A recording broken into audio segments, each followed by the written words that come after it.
खबरें इस हवाले से आ रही थी कि मरियम नवाज साहिबा को पार्टी का सदर बनाया जाएगा, लेकिन जो अपडेट हुई है वो ये हुई है कि वो नून लीग की सीनियर नायब सदर और चीफ ऑर्गेनाइजर बन गई हैं। What does it mean?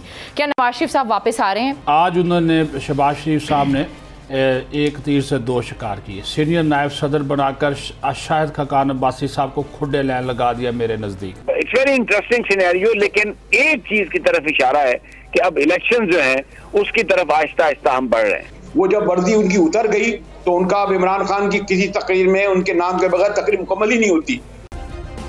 Subscribe करें और बेल दबाएं ताकि कोई खबर रह न जाए।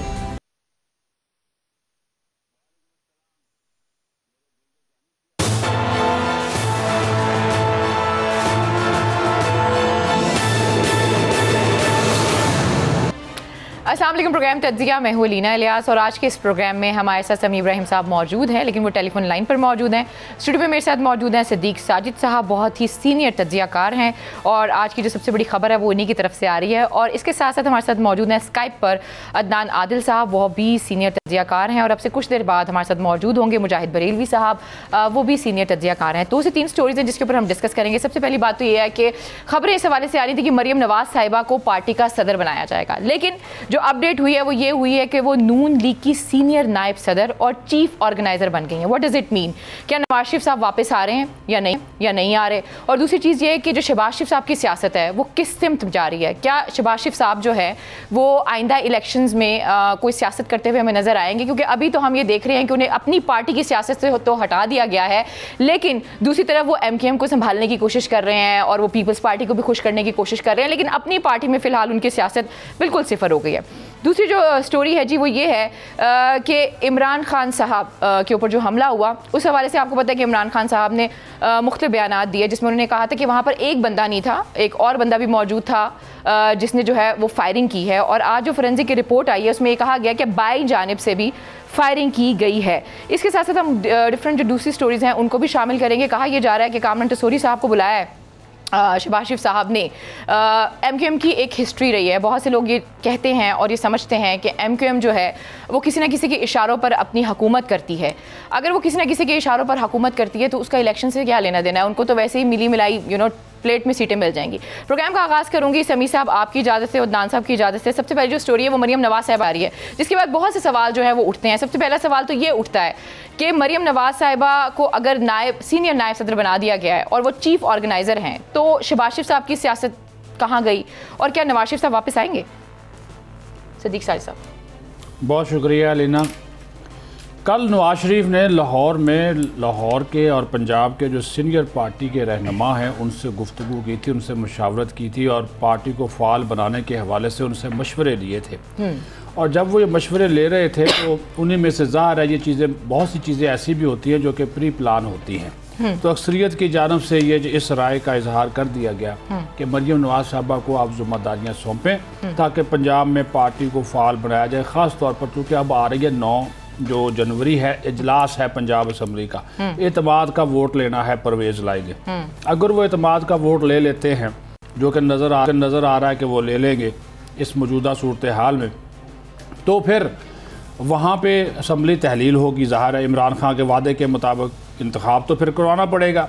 तो फिर पार्टी को लीड किसने करना है? नवाज शरीफ फौरी वापस नहीं आ रहे, ये भी मैं आपको बता दूँ, फौरी वापस नहीं आ रहे। मरियम नवाज साहबा को देखिए, आज उन्होंने शहबाज शरीफ साहब ने एक तीर से 2 शिकार किए। सीनियर नायब सदर बनाकर शाहिद खकान अब्बासी साहब को खुडे लाइन लगा दिया मेरे नज़दीक। ठीक है, वो पार्टी के सीनियर नायब सदर थे, बहुत से पार्टी मामला चलाते थे और साथ ही आज मरियम नवाज साहबा को चीफ ऑर्गेनाइजर भी बना दिया और पूरी पार्टी की तंजीम नौ का इख्तियार भी उनको दे दिया। मतलब ये है एक तरह के वो सदारती जो इख्तियारात हैं प्रेसिडेंट ऑफ पार्टी शहबाज शरीफ के वो इस्तेमाल करेंगे। आपको पता है वो प्राइम मिनिस्टर है, वो टाइम नहीं दे रहे थे, वो वक्त नहीं दे पा रहे थे, पार्टी मुसलसल गिर रही थी।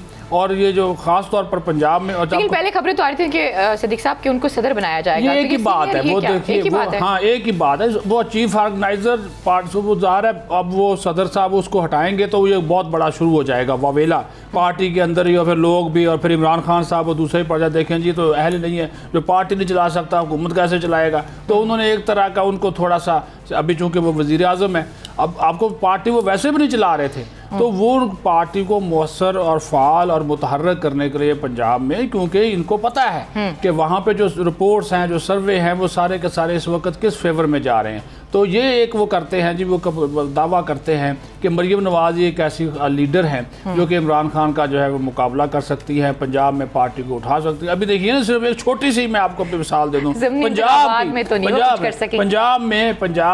पंजाब में अभी तक वो खास तौर पर लाहौर में कोई बंदा नहीं है जो इस वक्त लाहौर का सदारत संभालने के लिए तैयार हो। ये चीज़ें रहनी, और भी पंजाब के बहुत से इनके ऐसे अजला हैं जहाँ पे मुस्लिम लीग नून की जो है वो तंजीमें ना बहुत ज़रूरी है। और फिर जिस तरह मैंने कहा कि मुझे तो ये नज़र आ रहा है कि अभी नवाज शरीफ साहब वो देख रहे हैं, तेल देखो तेल की धार देखो, वो भी क्योंकि इलेक्शन वो तो कह रहे हैं कि नज़दीक नज़र नहीं आ रहे, लेकिन ये सिर्फ इस वजह से कि अब इनको मरीम नवाज, आप रोज़ हम बात करते हैं ना, बता रही क्यों खामोश हैं। आज एक इस खामोशी को शहबाज शरीफ ने एक नोटिफिकेशन जारी जी आज एक नोटिफिकेशन जारी करके खामोशी को तोड़ने की कोशिश की है शहबाज शरीफ साहब ने, यानी कि खुद भी वो पीछे हट गए। शायद का कार अब्बासी आजकल आपको पता वो नज़र खामोश है बिल्कुल, जब वो क्योंकि वो इनकी पॉलिसी से इख्तलाफ करते हैं, सीधी सी बात है। वो इसहाक डार साहब की मुआशी पॉलिसियों को वो एग्री नहीं करते। जब तक मिसबत इस्माइल साहब थे उस वक्त तक वो उनके साथ वो खड़े होते थे, लेकिन काफ़ी दिनों से वो खामोश हैं इसी वजह से। और फिर पार्टी के अंदर बहुत सी ऐसी चीज़ें और बहुत से ऐसे इख्तलाफात अलीना चल रहे थे जो कि उनका भी खात्मा बहुत ज़रूरी था, क्योंकि था कोई नहीं ना जी। अब ऐसर इकबाल साहब सेक्रेटरी जनरल वो भी वफाकी वज़ीर हैं, वो भी वक्त कोई नहीं दे रहे थे। राना सनाउल्लाह साहब पंजाब के सदर हैं, लेकिन वो वज़ीर दाखिला भी हैं, साथ उनकी भी जिम्मेदारियाँ हैं। तो अब ये कम अज़ कम ये तो होगा इनके नज़दीक, जिस तरह मैंने कहा कि कल इन्होंने एक डिसीजन लिया और शहबाज नवाज शरीफ साहब ने उनको आगाह की, उनकी बातें सुनकर नोटिफिकेशन तो आज हुआ, लेकिन वो ज़ाहिर है कि एक तरह का माहौल बनाया गया और आज उसका नोटिफिकेशन जारी कर दिया गया। अच्छा अदनान साहब, आपने सुना सिद्दीक साजिद साहब को, उनका ये कहना है कि नून लीग के अंदर ये सोच पाई जाती है कि अगर इमरान खान साहब का मुकाबला करना है तो वो सिर्फ मरीम नवाज साहिबा ही कर सकती हैं। दूसरी उन्होंने एक और भी बात की कि शायद जो नवाज शरीफ साहब हैं अब वो इतनी जल्दी मुल्क वापस ना आए, लेकिन नवाज शरीफ साहब की जो वापसी है उसे तो मशरूत किसी और शख्सियत से किया जाता था, अब वो शख्सियत मौजूद नहीं है, तो अब नवाज शरीफ साहब वापस क्यों नहीं आ रहे? ये दो सवाल है अदनान साहब। मुझे आपकी आवाज बिल्कुल सही समझ नहीं आ रही है जी, बहुत शोर है लाइन में। चलिए जी, मैं आप बात को पूरी तरह समझ नहीं सका और ना ही सिद्दीक साहब ने जो कहा वो सही तरह सुन सका हूँ। अगर आप साहब मैं आपकी लाइन क्लियर करवाती हूँ, जी मैं बिल्कुल क्लियर करवाती हूँ, दोबारा चेक करते हैं आपकी ऑडियो को। समीर साहब मैं आपकी तरफ आती हूँ, आपसे मेरा यही सवाल है, अगर आपको मेरी ऑडियो क्लियर आ रही है तो। जी बिल्कुल, मुझे आपकी ऑडियो क्लियर आई है और मैंने सिद्दीक साजिद साहब की भी बात सुनी है। ये जो सारी सूरत हाल है, इससे दो चीजें मुझे लगता है कि वो हो रही हैं। एक तो ये कि अगर नून लीग ये समझती है कि इमरान खान का बेहतर मुकाबला मरीम नवाज कर सकती हैं, तो फिर मरीम नवाज को मैदान में उतारा गया। इसका मतलब ये है कि अब नून लीग भी समझ रही है कि मुकाबले का टाइम नजदीक आ गया। तो ये एक इंडिकेशन है PMLN की तरफ से कि अब इंतखाबात जो हैं, शायद सूरत हाल ऐसी बन गई है कि PMLN की को भी ये एहसास हो रहा है कि वो इसको ज्यादा देर तक नहीं लिंगर ऑन कर सकते, इसको नहीं खींच सकते। दूसरी इसकी एक बड़ी वजह यह है कि अब शहबाज शरीफ साहब मुस्लिम लीग नून से अमलन फारिग हो गए हैं। आने वाला जो सेटअप होगा, यानी जो इस वक्त पार्टी की तंजीम नौ होगी, फिर पार्टी टिकट्स का फैसला करना होगा, ओहदेदारान जो हैं वो उनकी एक बड़ी अहमियत होगी। तो आने वाला जो इंतखाब है, एक तो ये कि इंतखाब होने जा रहा है, नून लीग ने ये मैसेज दिया है, और दूसरी बात ये कि उसमें क्योंकि अपनी नाअहली की वजह से नवाज शरीफ साहब इतना जल्दी इफेक्टिवली वो कानूनी तौर पर वो नहीं काम कर सकते, तो मरीम नवाज को मैदान में उतार दिया गया। वो अब नवाज शरीफ साहब का जो पूरा उनका जो इंटरेस्ट है, उनके जो लोग हैं, उनके वो मफादात का तहफ़्फ़ुज़ करेंगे। तो अब ये एक मुस्लिम लीग नून का दूसरा इम्तिहान शुरू होने वाला है। शहबाज साहब वज़ीर आज़म है, ये जो मौजूदा MNAs हैं उनकी एक तादाद उनके साथ है डेफिनेटली, लेकिन अब वो भी MNA जो हैं वो मरीम नवाज की तरफ देखेंगे, और आने वाला जो वक्त है उसमें जो भी पार्टी डिसीजन होंगे उसमें मरीम नवाज प्रिवेल करती हुई नजर आ रही हैं। और नवाज शरीफ साहब जो हैं, जैसा आपने खुद भी अपने इब्तिदाई में कहा, मैं आपके इस एनालिसिस से एग्री करता हूं कि नवाज शरीफ साहब ऐसा लग रहा है कि वक्ती तौर पर ये एक फीलिंग उन टॉप लेवल पर ये है के केसेस की सूरत में और इस सारी सूरत हाल में हो सकता है वो जो बड़ा रिलीफ नवाज शरीफ साहब को चाहिए था, वो जो एक डील कहते हैं कि हुई और उसमें नवाज शरीफ साहब के केसेस की वापसी थी और फिर उन्होंने आना था, शायद उसमें कहीं ना कहीं कोई रुकावट आ गई है, ताखीर है, या वो भी चीजें साइमल्टेनियसली अगर चल रही हैं तो सबसे पहले जो पार्टी है उस पर फोकस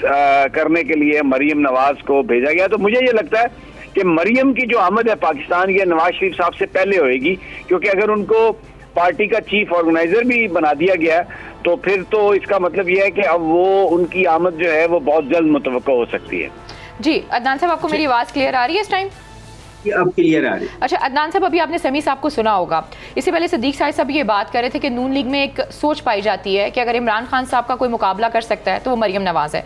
दूसरी जो बात की है समी साहब ने, उन्होंने कहा बेसिकली ये जो ओहदा दिया गया है मरियम नवाज़ को और मरियम नवाज़ की जो वापसी की बात की जा रही है, ये इनडायरेक्ट इंडिकेशन है कि शायद जो इंतखाबात हैं वो करीब है, इसलिए तंजीम साजी की बात की जा रही है और मरियम नवाज़ की वापसी की बात की जा रही है। जी, इसमें दो इम्कानात हैं। एक तो ये कि लोकल बॉडी इलेक्शंस भी हो सकते हैं पहले, जैसे इस्लामाबाद में वो अदालत के उसमें मामला चला गया और इलेक्शन कमीशन कह रहा है कि हम जल्द करवाएंगे। इसी तरह कराची में 15 जनवरी को हो रहे हैं। लाहौर हाई कोर्ट ने भी फैसला दे दिया है कि ये जो तरक्याती फंड सूबाई हुकूमत ने जारी किए हैं MPAs और MNAs को, ये गैर कानूनी है और ये बल्दियाती इदारों को जल्द से जल्द इलेक्शन करवाए इलेक्शन कमीशन। तो एक इम्कान तो ये भी है, अगर बल्दियाती इलेक्शन भी पहले होते हैं, अगर मार्च तक हो जाते हैं पंजाब में, तो उसके लिए नून लीग को तैयार रहना पड़ेगा। और अगर वो उसमें कोई बड़ा उनको सेटबैक हुआ, जैसे कि ज़िमनी इलेक्शन में हमने देखा कि 70% से ज़्यादा ज़िमनी इलेक्शन जो हैं वो तहरीक इंसाफ जीत गई, अगर उसमें भी नून लीग को शिकस्त हुई तो वो तो फिर पार्टी के लिए तबाहकुन होगा। और जहाँ तक शहबाज शरीफ का ताल्लुक है, वो तो पहले ही बहुत ज़ीरो हो चुके हैं। आप देखें कि हिसाबदार जो हैं डी फैक्टो अमली तौर पे तो वही वज़ीर आज़म के इख्तियारात इस्तेमाल कर रहे हैं, तमाम मेजर डिसीजंस वही ले रहे हैं। और इसी तरह पार्टी में भी डायनेस्टी की जो एक होती है कशमकश, वो तो पहले दिन से मौजूद थी कि हमजा शहबाज हैं एक तरफ और दूसरी तरफ मरियम नवाज़ हैं। शहबाज शरीफ और नवाज शरीफ वैसे खुद भी गुड कॉप बैड कॉप खेलते रहते हैं। शहबाज शरीफ रियासती इदारों से अच्छे ताल्लुकात बनाने के लिए इस्तेमाल किए जाते हैं, जबकि नवाज शरीफ जो हैं वो एक अवामी बयानिया अख्तियार करते हैं। अब जो मेरे इल्म में है, जो सर्वेज हुए हैं और जो बहुत ऑथेंटिक सर्वेज हैं, उसमें तो ये जाहिर होता है कि नवाज शरीफ की जो अवाम में रेटिंग है वो खासी ज़्यादा है, यानी 30% तक है, वो कि इमरान खान की 50% से भी ज़्यादा है, 50 से 60% के दरमियान है। लेकिन शहबाज शरीफ की रेटिंग तो 5% भी नहीं है और मरियम नवाज़ की रेटिंग भी तकरीबन इतनी है। मरियम नवाज़ की रेटिंग ज़्यादा नहीं है। अगर नून लीग ये समझती है कि मरियम नवाज़ जो हैं वो कोई बहुत बड़ा पार्टी को रिवाइव करने में किरदार अदा कर सकती हैं, तो मेरा तो ख्याल है कि ये उनकी गलत सोच है। असल जो आदमी जो कि नवाज लीग को या मुस्लिम लीग नून को रिवाइव कर सकता है या उसमें कोई जान डाल सकता है, वो तो नवाज शरीफ ही हैं, और जैसे भी हैं वो। लेकिन ये कि आवाम में उनकी मकबूलियत किसी न किसी हद तक बाकी सब लोगों से ज़्यादा है। तो अब देखना ये होगा कि ये अब हमजा शहबाज इस बात को कैसे लेते हैं, क्योंकि हमजा शहबाज जो हैं वो बाज़ औक़ात जो है बिल्कुल इनएक्टिव हो जाते हैं जब वो देखते हैं कि मरियम का रोल बढ़ गया है, तो वो फिर मामलात में ज़्यादा दिलचस्पी नहीं लेते। और जो ऑर्गेनाइजेशनल स्किल्स हैं वो हमजा की ज़्यादा हैं। हमजा जो मैकेनिक्स हैं इलेक्शन की, जो जोड़ तोड़ है, चीज़ों को अरेंज करना है, उसमें उनकी महारत ज़्यादा है, वो मरियम की महारत नहीं है। ये ख्याल हो सकता है कि मरियम का एज ग्रुप ऐसा है कि वो ख़वातीन वोटर्स को अपनी तरफ खींच सकती हैं, नौजवानों को मोबिलाइज कर सकती हैं, लेकिन जो सर्वेज हैं वो तो यही बताते हैं कि मरियम की रेटिंग इतनी ज़्यादा नहीं है। बहरहाल अब जो हालात हुए हैं, जिस तरह 8 माह में आपने देखा कि महंगाई बहुत ज़्यादा है, 25% तो एनुअल इन्फ्लेशन रेट है, 100 रुपए का नोट 75 रुपए का रह गया है, और गरीब आदमी के लिए तो इन्फ्लेशन और भी ज़्यादा है। ग़िज़ाई अशिया 40-50% महंगी हो गई हैं, तो उनकी आमदन सरसे में जब से ये हुकूमत आई आधी रह गई है। इसी तरह बेरोजगारी बहुत ज्यादा बढ़ गई है। अदनान साहब, आपने बिल्कुल ठीक बात की है। जो सर्वेज की तरफ आप इशारा कर रहे हैं, सर्वेज ऐसी हैं कि अगर हम मरियम नवाज साहिबा की रेटिंग की बात करें तो बिल्कुल ऐसी है, लेकिन मसला ये है कि ये सर्वे जो है वो शहबाज शरीफ साहब की आंखों से नहीं गुजरे हैं। अगर आप उनका ट्वीट देख लें तो वो कहते हैं कि उनके अंदर हर चीज़ मौजूद है, उनमें एक अर्ज है, इसके अलावा डिटर्मिनेशन है, और इसके अलावा उनका एक्सपीरियंस बहुत ज़्यादा है कि वो अपनी पार्टी को संभाल सकें। दूसरा जो मेरा सर आपसे एक सवाल होगा वो ये है कि आपने बोला कि नवाज शरीफ साहब की वापसी बहुत ज़रूरी है और नवाज शरीफ साहब की जो रेटिंग है वो आवाम में है, क्योंकि नून लीग की अगर बात की जाए तो इसका मतलब है सिर्फ नवाज शरीफ साहब। नवाज शरीफ साहब की जो वापसी है पहले मशरूत की जा रही थी एक शख्सियत से, तो अब उनका मुल्क वापस आना आपको लगता है आसान होगा? उनका आना आप देखते हैं कि जल्दी हो सकता है, जैसे कि समी साहब ने बात की कि कुछ कानून साजी की ज़रूरत है, तो आप देख रहे हैं कोई ऐसी चीज़ हो सकती है आने वाले दिनों में? देखिए, जब आपके साथ सरकारी इदारे हों और पूरी रियासत आपके पुष्ट पे हो तो हर काम हो जाता है। आपने देखा कि हिसाबदार जो हैं वो सरकारी तैयारे में वापस आ गए, हालांकि वो मतलूब थे और उनको हिफाजती जमानत मिल गई। इस तरह बहुत से नून लीग के लीडर्स जो हैं उनको हिफाजती जमानत मिल गई। कभी पाकिस्तान की तारीख में नहीं हुआ कि एक सजा याफ्ता शख्स को मुल्क से बाहर जाने की इजाज़त दी जाए, लेकिन नवाज शरीफ को इजाज़त भी मिल गई और 50 रुपए के बयान हल्फी भी मिल गई। तो जब रियासत और सरकारी इदारे आपके साथ हों तो पाकिस्तान में कुछ भी हो सकता है। हमने देखा था कि एक ज़माने में आसिफ जरदारी जेल में थे, लेकिन जब इसाफदार ने नवाज शरीफ को डिसमिस किया और बेनज़ीर को लाने के लिए उन्होंने निगरान हुकूमत एक बनाई, तो ठीक जेल से उठाकर आसिफ जरदारी को वजीर बना दिया गया था। तो पाकिस्तान में तो चीज़ें एकदम यू टर्न ले लेती। अगर सरकारी इदारे आपके साथ हैं तो आपका हर फेल कानूनी हो सकता है, अगर सरकारी इदारे आपके साथ नहीं है तो आपकी छोटी से छोटी भी गलती आपके गले पड़ सकती है। कोशिश तो यही की जा रही है, नवाज शरीफ की एक ख्वाहिश तो ये है कि जब मैं पाकिस्तान आऊँ तो मेरा एक अज़ीमुश्शान इस्तकबाल हो, जैसे इमाम खुमैनी ईरान में आए थे तो उसके लिए ज़रूरी था कि पंजाब में उनकी हुकूमत बन जाती और फिर तमाम सरकारी वसाइल पंजाब की सूबाई हुकूमत के उसमें झोंक दिए जाते और उनका एक अज़ीमुश्शान इस्तकबाल होता। लेकिन पंजाब में हुकूमत की तब्दीली जो है वो नहीं हो सकी और परवेज़ इलाही भी बड़े शार्प खिलाड़ी हैं, बड़े तजर्बेकार हैं। उन्होंने जो भी कोशिशें हुई उनको उखाड़ने की वो नाकाम बना दी। अब 9 जनवरी को जो है वो शायद इजलास भी बुला लिया गया है और उसमें वो इत्मीनान का वोट भी ले लेंगे। तो नवाज शरीफ की एक ख्वाहिश तो ये थी और दूसरी ये थी कि लेवल प्लेइंग फील्ड की बहुत बात की जा रही थी। लेवल प्लेइंग फील्ड का मतलब ये था कि अगर नवाज शरीफ नाअहल हैं तो इमरान खान भी नाअहल हों। उन पे बहुत से केसेस तो चल रहे हैं, आप देख ही रहे हैं। तो हो सकता है कि इमरान खान किसी केस में अगर नाअहल करार दे दिए जाएं टेक्निकल बुनियादों पर या किसी भी बुनियाद पर, तो फिर एक लेवल प्लेइंग फील्ड तो नवाज शरीफ को मिल जाएगा। और इनका ख्याल है कि अगर इमरान खान जो हैं वो वक्ती तौर पे नाअहल हो जाएं, बाद में चाहे वो किसी अदालती फैसले से बहाल भी हों, लेकिन उससे ये होगा कि तहरीक इंसाफ की हवा उखड़ जाएगी, वो मुंतशिर हो जाएगी। उसके जो 7-8 बड़े लीडर्स हैं उनमें आपस में कशमकश शुरू हो जाएगी और सब जो हैं वो चाहते हैं, ख्वाहिशमंद हैं कि लीडरशिप उनको हो। तो इस तरह तहरीक इंसाफ का शिराजा बिखर जाएगा और उसकी ताकत कमज़ोर पड़ जाएगी। तो नवाज शरीफ का इंसार इन बातों पर है कि वो कब वापस आएँ। आमतौर से तो ये यही कह रहे थे कि 31 जनवरी तक, यानी जनवरी के अख्ताम तक वो वापस आ जाएंगे, लेकिन आर्जी स्टॉप गैप अरेंजमेंट उन्होंने ये किया है कि मरियम नवाज को ज़्यादा इम्पावर कर दिया है, उनके इख्तियारात बहुत बढ़ा दिए हैं। हुकूमत में साख्तार और हुकूमत से बाहर पार्टी में मरियम नवाज, तो अमली तौर पे तो नवाज शरीफ ही इंचार्ज हो गए सब बात। जी सदीक साजिद साहब, मेरा सवाल आपसे बिल्कुल सिंपल है कि जो खबरें आ रही थी 31 जनवरी वाली, इससे पहले भी आपको पता बड़ी खबरें आई हैं और 2-3 साल से ये खबरें आ रही हैं कि नवाज शरीफ साहब अब वापस आएंगे, फिर वापस आएंगे। लेकिन जो अदनान साहब ने बात की कि अगर आपके साथ जिन्होंने हुकूमत बनानी है, अगर वो लोग आपके साथ हैं तो फिर कानून साजी भी हो जाती है। इसहाकडार की भी उन्होंने मिसाल दी, मिसाल तो उन्होंने बिल्कुल ठीक दी है, दुरुस्त दी है। आप क्या कहते हैं? मैं समी साहब की बात को इंडोर्स करूंगा। जो उन्होंने बात की ना वही असल रुकावट है कि सुप्रीम कोर्ट हो, ज़ाहिर है एक आइन में तरमीम करनी पड़ेगी। सुप्रीम कोर्ट का आप फैसला कैसे रद्द कर सकते हैं? उनको सज़ा हो चुकी हो, फिर वो जनाब यहाँ पे एक जामन छोड़ के गया हूँ, वो जामन इस वक्त वज़ीर आज़म है, तो फिर वो वापस आएँ, जेल जाएंगे। जेल वो जाना नहीं चाहते। उनकी बेटी कहती मैं अपने वालिद को अब जेल जाने नहीं दूँगी। अब वो बैठे बैठे वहाँ पे रिलीफ लेना चाहते हैं। अब अदालतें भी तो सारा कुछ देखती है ना, अभी ये तो नहीं बिल्कुल आंखें बंद करके सारी चीज़ों को देखें। वो सारी की सारी इसी वजह से नवाज शरीफ साहब ने मरियम नवाज साहबा को पहले भेजने का फैसला किया। खुद अगर वो आना चाहते तो फिर ये अनाउंसमेंट ना होती, ये मैं आपको बता दूं, ये वाली अनाउंसमेंट ना होती मरियम नवाज साहबा वाली। लेकिन अब एक तरह का पार्टी के अंदर आप सीधी सी बात है कि पार्टी को टेक ओवर वो कर चुकी हैं, मरियम नवाज साहबा कर चुकी हैं। हमजा का भी अब वो वाला रोल नहीं है। हमजा के फैमिली इश्यूज बहुत ज़्यादा हैं, उनके बच्चों के और बहुत से मसाइल जो है वो चल रहे हैं। साथ ही साथ जो मियां नवाज शरीफ साहब वहाँ पे बैठ के, ठीक हो गया, मुझे ब्रेक लेनी है सिद्दीक साहब, मुझे वापस आती हूँ, बात करते हैं। आपने कहा कि हमजा शहबाज साहब की फैमिली के बहुत इश्यूज़ हैं। मुझे याद है कि उनकी बेटी बीमार थी और वो यहाँ पे सियासत करते, शायद उन्हें बाहर भी जाने नहीं दिया जा रहा था और काफ़ी देर वो जेल में भी रहे, कैद में भी रहे। तो मेरे ख्याल में सियासत उनके लिए ज़्यादा ज़रूरी है। सियासतदान है, वो सियासतदानों की तरह ही सोचते हैं। मुझे आपकी इस बात से इख्तलाफ है, लेकिन प्रोग्राम में जब वापस आएंगे इस पर मज़ीद भी बात करेंगे। Stay with us.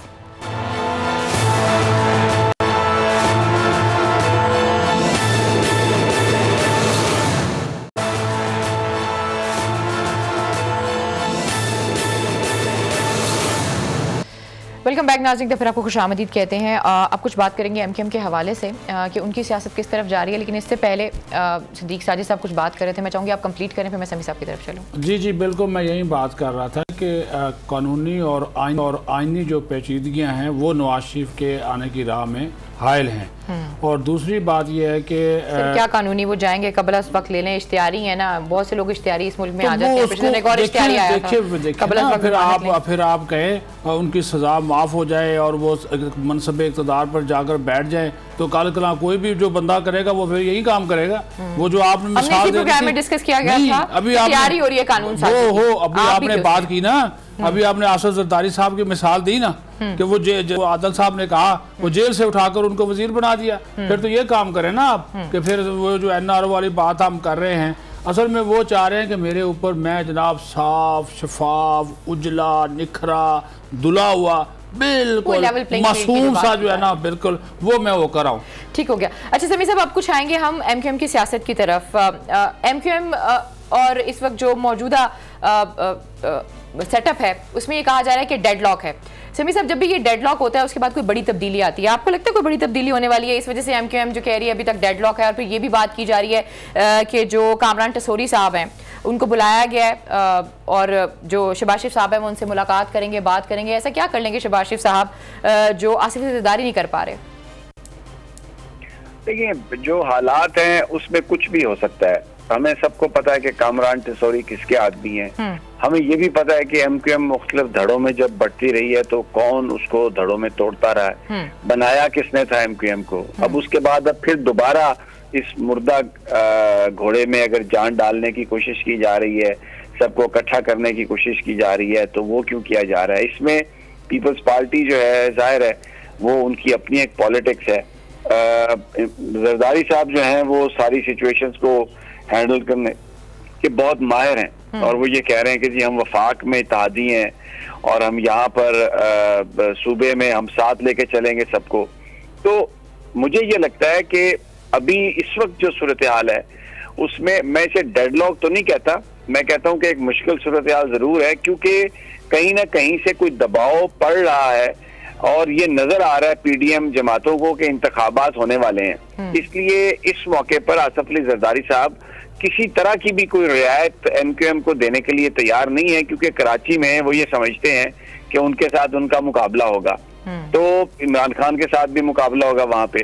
तो ये जो सारी इंडिकेशंस हैं ये एक चीज की तरफ हमें ले जाती हैं कि कहीं ना कहीं अब ये सोच ये आ गई है कि मैं कहीं ना कहीं से मुराद मेरा पीडीएम और उनके जो सहूलतकार हैं उनके हवाले से बात कर रहा हूँ कि मुल्क में आम इंतखाबात को ज्यादा अरसे तक आप लिंगर ऑन नहीं कर सकते।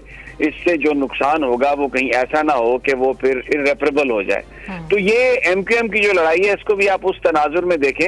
ये जो लोग हैं सारे ये इकट्ठे इसलिए होने की कोशिश कर रहे हैं कि उनको ये नजर आ गया कि अब हमारी सूरत हाल बहुत खराब है और हमें अगर हम कुछ हमारे अंदर तप्पड़ हुआ तो एस्टेब्लिशमेंट जो है वो हमारे लिए हो सकता है कुछ रोल हमारा बना दे।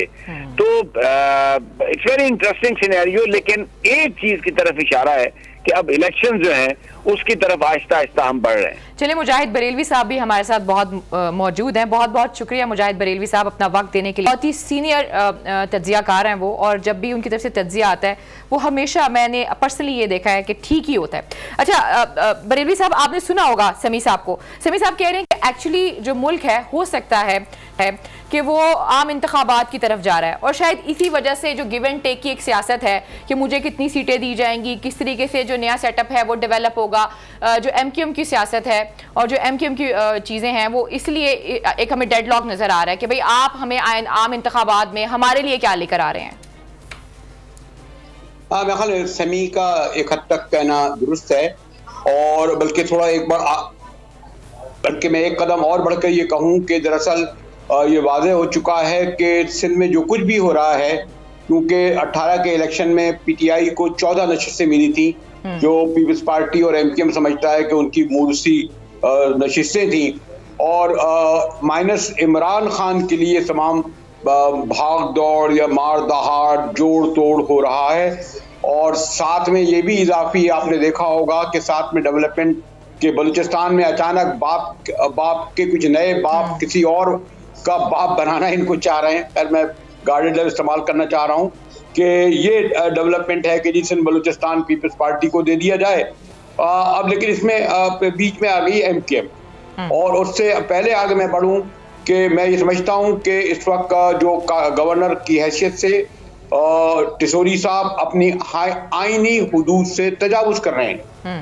किसी गवर्नर का एक हद तक मैं कहूँ यानी ठीक है, पार्टी से वाबस्तगी अलग जिस तरह बनाए गए मुझे उस पर भी कोई एतराज़ नहीं, किसी को भी बनाया लगता है। पास में उससे भी ज़्यादा हम गवर्नर को भुगत चुके हैं, लेकिन बहादुराबाद जाना और बिलावल हाउस जाना और लोगों को बुलाना, और कुछ 36 लोगों एमकेएम के अरकान जो है पूरी रात भर गवर्नर हाउस बैठे रहते हैं, और उनका जो कुछ वो कुछ कर रहे हैं ये उनके आईनी हुदूद से तजावुज़ है।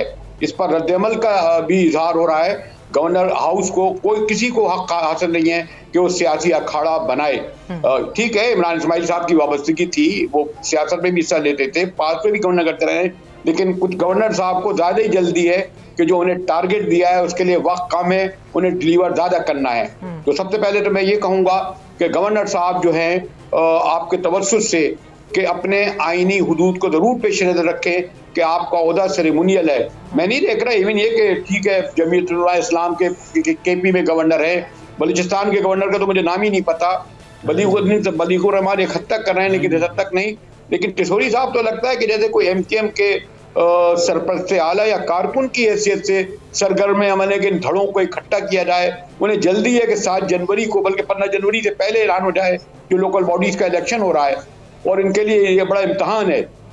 लेकिन मैंने अभी देखा कि पीपल्स पार्टी की तरफ से भी इसका रद्दअमल का इजहार हुआ, और हमारे मुझे ही प्रोग्राम में सेनेटर ताज हैदर ने कहा कि गवर्नर साहब आप अपने आईनी हुदूद से तजावुज़ कर रहे हैं। तो गालिबन इनको बहुत जल्दी है कि 15 जनवरी को लोकल बॉडीज के इलेक्शन में किसी तरह पीटीआई को नीचे गिराने के लिए एमकेएम और पीपल्स पार्टी में कोई सीटों का एडजस्टमेंट हो जाए, और इस तरह अपना डिप्टी मेयर लाकर ये पहले मरहले में पीटीआई को बाहर कर दें, लेकिन शायद वो इसमें कामयाब नहीं। अच्छा मुजाहिद बरेलवी साहब, अभी आपने एक बात की है कि जो कामरान टिसोरी साहब हैं, वो जो गवर्नर हैं, वो अपनी आईनी हदूद से बढ़कर काम कर रहे हैं। आखिर वो किसी ना किसी की इमाम पर ये सारा काम कर रहे होंगे, वो लोग डायरेक्ट ये काम क्यों नहीं कर लेते? आखिर कामरान टिसोरी साहब क्यों नहीं, क्या जरूरत पड़ गई जब सबसे डायरेक्ट हैं? वो तो पीटीएम बनाने वाले वो लोग हैं। ये बड़ा आपका मासूमाना सवाल है। जो हमारे जो सीनियर बैठे हैं समी और हमारे आदिल उसको एंजॉय कर रहे होंगे। लेकिन सवाल मेरा आपसे है बरेलवी साहब, आपसे अच्छा जवाब कोई नहीं दे सकता। मासूमाना सवाल है। जी बरेलवी साहब, यानी वो अब देखें ना, जब ये बहरहाल इमरान खान साहब ने एक हद तक अच्छा करा ना कि जब तक आर्मी चीफ 27 नवंबर तक थे तो उनका नाम नहीं लिया, क्योंकि वो एक इदारे के सरबराह थे, और वर्दी वाले इदारे के सरबराह हो तो उस वक्त, लेकिन वेरी सेकंड डे वो जब वर्दी उनकी उतर गई तो उनका अब इमरान खान की किसी तकरीर में उनके नाम के बगैर तकरीर मुकम्मल ही नहीं होती, बल्कि जरदारी मौलाना ज्यादा हैं, क्योंकि अब वो सब चीजें सामने आ गई हैं। मैंने सवाल तो बड़ा मासूमाना किया था, लेकिन आपने ट्रिकी दिया है, लेकिन मैं चाहूंगी कि आप इसको पूरा करें। लेकिन प्रोग्राम में वक्त हुआ एक छोटी सी ब्रेक का। Stay with us.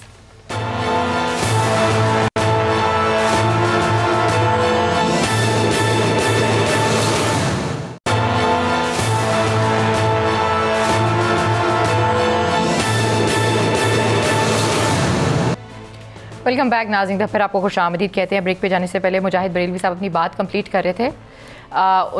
जी मुजाहिद साहब अपनी बात कंप्लीट कीजिएगा ताकि फिर मैं अदनान साहब की तरफ जाऊं।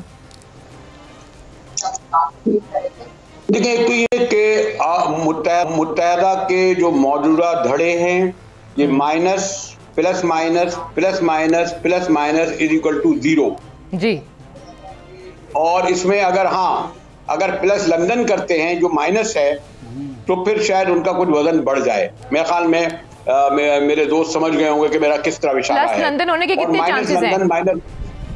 माइनस लंदन ही रहेगा।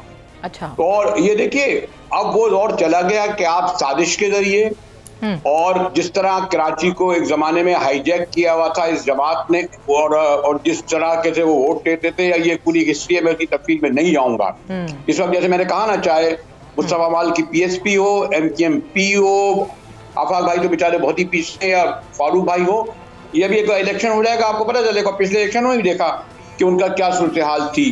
तो ये जो एक इस तरह के धड़ों को इकट्ठा करके जो बड़े न्यूट्रल कर रहे हैं, या कहाँ बाहर वाले बैठे हुए कर रहे हैं, लेकिन उन्हें एक बात का इल्म नहीं है कि पीपल्स पार्टी और MKM के दरमियान हमने पिछली 3 दहाई में 1 नहीं 2 नहीं 3 इत्तेहाद देखे हैं, 4 इत्तेहाद देखे हैं। हनीमून पीरियड ज्यादा नहीं रहता, क्योंकि पीपल्स पार्टी और MKM की जो अपनी सरिश्त है नेचर में, वो एक दूसरे के साथ चल नहीं सकते। सिंध के शहरी इलाकों के लोग वोट देते हैं एंटी पीपल्स पार्टी, और सिंध के देही इलाकों के यानी सिंध वाला कभी MKM को वोट नहीं देगा। आज तक हमने नहीं देखा, अभी तक मैंने पूरी तारीख मौजूद है, इसकी तफसील में नहीं जाऊंगा ना, आपका वक्त है, कि कभी MKM का जो 52 निकात हुए थे 1988 में, जब बेनजीर भुट्टो साहब की पहली गवर्नमेंट बनी थी और MKM की 12 बैसाखियों से गवर्नमेंट बनी थी। उसके बाद चाहे शरीफ हुए, चाहे इमरान खान हुए, जितने भी इत्तेहाद बने, और वो नहीं चलेंगे। लेकिन उस वक्त एक मजबूत जमात थी। उस वक्त एक टेलीफोन कॉल पे शहर बंद होता था, शहर खुलता था। बड़ी मेहनत से हमारी स्टेप बहुत सारे इदारों ने मिलकर उसे माइनस लंदन किया है। अब वो लंदन वापस नहीं आएगा, वो ना उन्हें मुतहम्मिल हो सकते हैं कि उनको यहाँ पर अकोमोडेट करें। इसलिए ये जो कोशिशें हो रही है, जो मैं कह रहा हूँ कि जो 3 4 5 जड़े जो जिनको मैं minus plus minus plus minus करके 0 माइनस करता हूँ, और आपने देखा कि अभी अमली तौर पर किसी इलेक्शन में नहीं भी गए हैं, तो किस तरह पीपल्स पार्टी और MKM एक दूसरे के मद्दे मुकाबले आ गए हैं। ठीक हो गया। लंदन सुना है कल कोई रात को कोई आए थे कुछ लोग शरीफों के यहाँ पर, और आके चले गए नाकाम।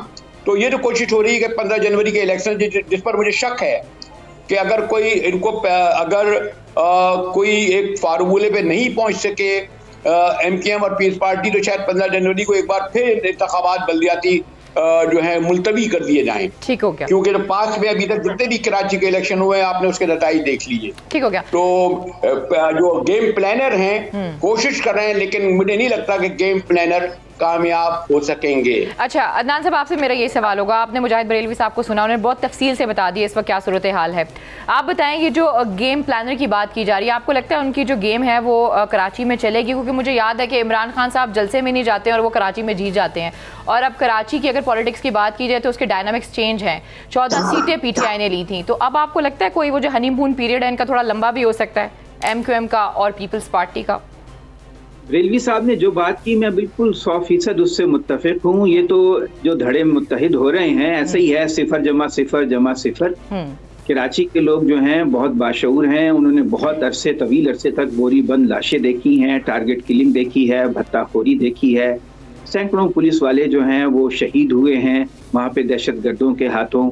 फिर इस दहशतगर्दी को ख़त्म करने के लिए रेंजर्स ने बहुत काम किया, कुर्बानियाँ दी। तो रियासती इदारों में भी बहुत खलबली है कि जिन लोगों के लिए जिस मुसीबत को ख़त्म करने के लिए हमने इतनी कुर्बानियाँ दी, अब क्या उसी को दोबारा बहाल किया जा रहा है, उन्हीं को दोबारा इकट्ठा किया जा रहा है? तो लंदन प्लस तो नहीं हो सकता। बिल्कुल बरेलवी साहब ठीक कह रहे हैं, और उसके बगैर इनकी कोई हैसियत नहीं है। और आप देखिए कि पाकिस्तान में जो है वो बहुत तब्दील हो गई है। हर महीने 3.5 लाख लोग जो हैं वो 18 साल की उम्र को पहुँचते हैं। तो एक 40 लाख लोग हर साल पाकिस्तान में 18 साल की उम्र को पहुंचते हैं। एक बिल्कुल पाकिस्तान की जो प्रोफाइल है वो बदल गई है, डेमोग्राफिक प्रोफाइल बदल गई है। एक नई नस्ल है, वो एक नई तरह की लीडरशिप, नई तरह की सियासत चाहती है। मैं नहीं समझता हूँ, अब ये हो सकता है कि इनके झगड़े की वजह से, बरेलवी साहब बिल्कुल ठीक कह रहे हैं कि जैसे पहले 2-3 मरतबा बल्दियाती इलेक्शन कराची और हैदराबाद में मुलतवी किए गए, मौखर किए गए, फिर मौखर कर दिया जाए। उनका मुफाद भी इसी में है, क्योंकि इनके जीतने के इम्कानात बहुत कम हैं। जो सर्वेज हैं वो बताते हैं कि जमात इस्लामी पॉपुलर है या PTI पॉपुलर है कराची में। असल में जो बल्दियाती सतह पर इलेक्शन होंगे उसमें जमात इस्लामी और PTI जो हैं उनको एज हासिल है। तो इनकी जो मसली इत्तेहाद की कोशिशें हैं, मुझे नहीं लगता कि ये कोई सूदमंद साबित होंगे। जी समीर साहब, आप क्या कमेंट करेंगे? जो कामरान टेसोरी साहब को टास्क दिया गया है, आपको क्या लगता है वो इस टास्क में कामयाब होंगे? नहीं, ये देखें, कामरान टेसोरी का टास्क जो है या और दूसरी जो बातें हैं, ये बहुत अभी इनमें ये आई थिंक इस वक्त जो सबसे बड़ा मसला है ना, वो सबसे बड़ा मसला ये है कि ये जो हुकूमत है इस वक्त पीडीएम की, ये क्या सरवाइव कर पाएगी इस झटके को। अगर पीपल्स पार्टी ने ये रियलाइज कर लिया है कि अब इलेक्शंस होने वाले हैं और जरदारी साहब ने भी अपने तेवर बदले हैं, तो ये एमक्यूएम का फ्यूचर और दूसरा ये चीजें तो बहुत पीछे की रह जाएंगी। असल तो बात फिर हम मुल्क में आम इंतखाबात की तरफ जाएंगे, क्योंकि अगर ये पीडीएम की गवर्नमेंट फॉल करती है तो फिर आम इंतखाबात पूरे मुल्क में होने जा रहे हैं, फिर केपी में भी होंगे, फिर पंजाब में भी होंगे। ठीक हो गया समीर साहब, बहुत बहुत शुक्रिया आप सबका। लेकिन सब तो ये है कि क्या पीडीएम की जो गवर्नमेंट है वो आने वाले दिनों में फॉल होगी या नहीं होगी? Let the time decide. मुझे आज के प्रोग्राम से इजाजत दीजिए, अपना बहुत ख्याल रखिए, अल्लाह ने के मान।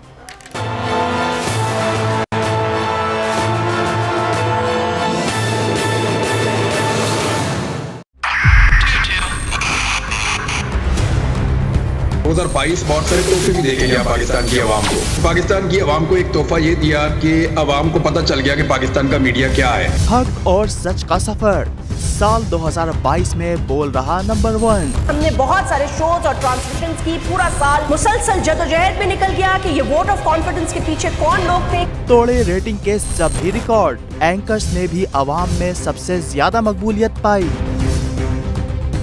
और सोशल मीडिया पर भी बोल रहा सब पर भारी। सब्सक्राइब करें और बेल दबाएं ताकि कोई खबर रह न जाए।